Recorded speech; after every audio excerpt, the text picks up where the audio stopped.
Paytaxtın Nərimanov rayonunda soyğunçuluq hadisəsi və avtomobillərdən silsilə oğurluqlar edilib. 2 nəfər rayon ərazisində yerləşən marketlərin birində kassada olan pul vəsaitini açıq talama yolu ilə ələ keçirib.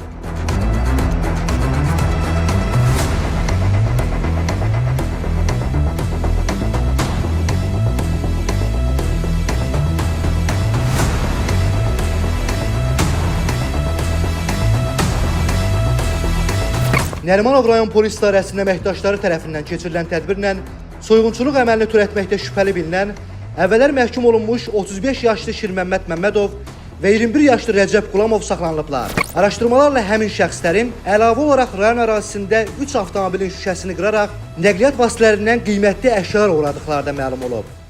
Şirməmməd ilə birlikdə oğurluğa getmişik. 3 dənə maşını şüşəsini atırqaya sındırıb, sinə oğurluğa girmişəm. Marketə daxil olmuşam.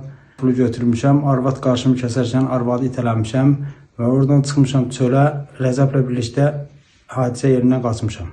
Faktlarla bağlı Cinayət Məcəlləsinin müvafiq maddələri ilə cinayət işi başlanılıb. Məhkəmənin qərarı ilə saxlanılan şəxslər barəsində həbs qətimkan tədbiri seçilib. Araşdırmalar davam etdirilir.